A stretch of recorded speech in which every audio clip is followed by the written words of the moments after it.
The fifth out of the 7 steps is targeted adjustments. So far we've been adjusting these sliders, and the sliders are global. They adjust the entire picture. So you'll have contrast on the entire picture or clarity on the entire image. What we want to do now is look at our photo and what areas would we like to fix without adjusting other areas. So I see 3 main problems with this photo right now. One is this branch is too bright in certain areas, which is distracting. 2, I took this picture with my Olympus Micro Four Thirds camera at ISO 4000, and a small sensor like that, pushing it pretty much past 3200, you're going to get some noise. So I want to take care of that. Not only do I have noise in the background, but I have noise in the shadow area here under the bird, which is creating some color noise. And then the third thing I want to do, again, I've been working and talking about the texture of the bird, and I want to enhance that texture in the wing, on the breast, and on the head. Okay, so the tool that we're going to use is right up here. It's called the adjustment brush. If you click on that, it'll open up a panel, and it will have all of the sliders you've been working with, plus some new ones, such as dehaze, sharpness, noise, things like that weren't available in the basic panel, so that we can target our adjustment to a specific area with this paintbrush. Now there are 2 ways you can use this. I'm going to show you the way that Kelby's a big fan of, and then I'm going to show you the way that I use most of the time. So let's look at this branch first. And what we're going to do is you can change the size of this brush by using the bracket keys. The left bracket key will make it smaller. The right will make it larger. Also, down here, there is this checkbox for auto mask. What auto mask helps you do is basically stay in the lines. Now, sometimes you want it on, sometimes you want it off. So that I'm going to be trying to trace this without over painting it, I'm going to leave it on for now. Okay, what he would do, before we start further, sometimes your settings are going to be whatever they were left at the last time you used the adjustment brush. So go up here to the word effect and double click on it, and it zeroes everything out. So when you start painting in there, you're not painting some effect that you don't want. So what we're going to do is let's lower the exposure by a crazy amount here. This is a -1 1/3 stops. And I'm going to start darkening this branch. Now this is way too much, but the reason you do this is so you can see what it is that you're painting in there. So we'll darken in there. We're going to darken this portion of it too. Okay. Now you see, even because of the auto mask, we still got a little overspray here. That's easy to take care of. Press the Alt key on a PC or Option on a Mac, and you can go in and you see that it turns to a negative sign, so it's a little eraser. You can erase any area that you didn't mean to get. So let's erase some of that. And here, we'll erase some of that. Okay, now go in and adjust your exposure, what looks reasonable. And it's still a little bright, so what I think I'm going to do is take the highlights down too. Okay, I think I like that. Let's see what you can see how bright it was before and how it is now. Okay. We're going to do another adjustment, and so we'll go up here and we're going to click New. We're going to double click on our effect again, zero everything out, and let's deal with the noise that's in this shadow area right here.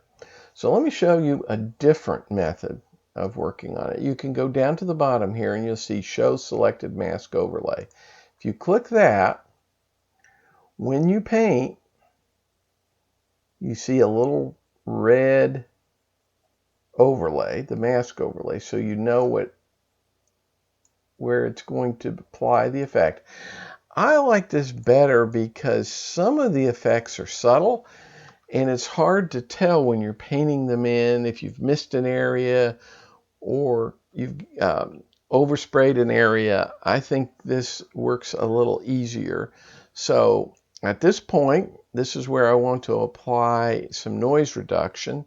I'm going to unclick it and I'm going to my noise slider here and I'm going to apply some noise reduction. You can see we're losing some detail in there, but that doesn't matter. It's not a part that I want the viewer paying much attention to anyway, but we're getting rid of that color noise. Okay, so I'll leave that right there. That looks better.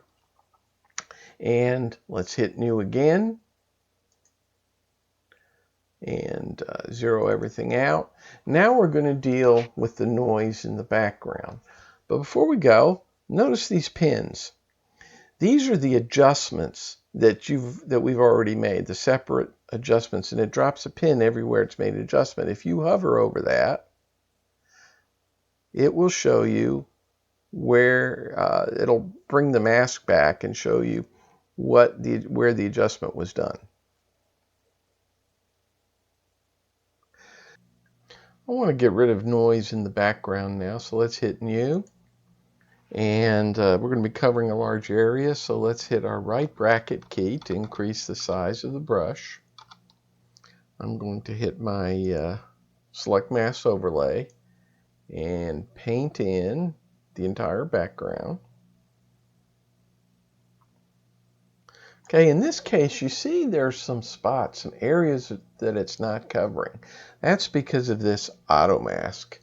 It's trying to figure out what areas it shouldn't be painting in. So in this case, this is a case where you'd want to turn it off. Now, if you see it, you see it's covering everything equally, which is what we want.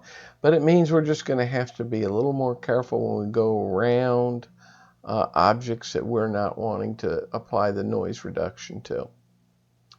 And again, if we overpaint it a little bit, we can go in with our tool and erase it.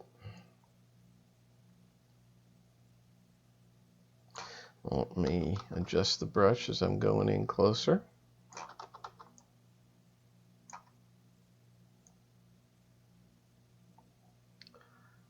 All right. You can see we are hitting some areas. Now, it doesn't have to be exact. You know, if we denoise the edge of an area, I don't think the viewer is going to be able to tell that. Let me get in real small to get in this area. Okay, let me hold down Alt key or Option if you're on the Mac, and let's just tidy up some of the edges. If you notice, you have to push it out to that second ring. That's the edge that erases. Okay, and right in here. Again, no one could probably tell here because how dark it is in there. Okay, that's good enough. And let's turn that off and go to our noise and get rid of some of that noise. And look how smooth it looks now. So if we hit our back key, you can see the results of our adjustments so far. And look at these three pins. The current pin has a black dot in the center. That means that is the one that is currently selected and that you are working on. If you click on any of the other pins, it will go back to those and you can make further adjustments there. Okay, so the last thing we're going to work on is the detail on the bird's head, sharpness and detail on the bird's head and wing. So hit New again. Okay, looks like everything's already zeroed out, and I'm going to hit my mask, and let's raise that, and let's get the areas that we're going to want to increase the detail in.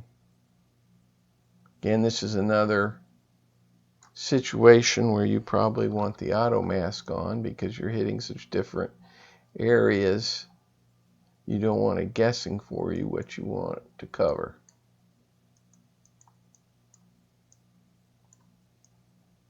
Make sure we get around that eye.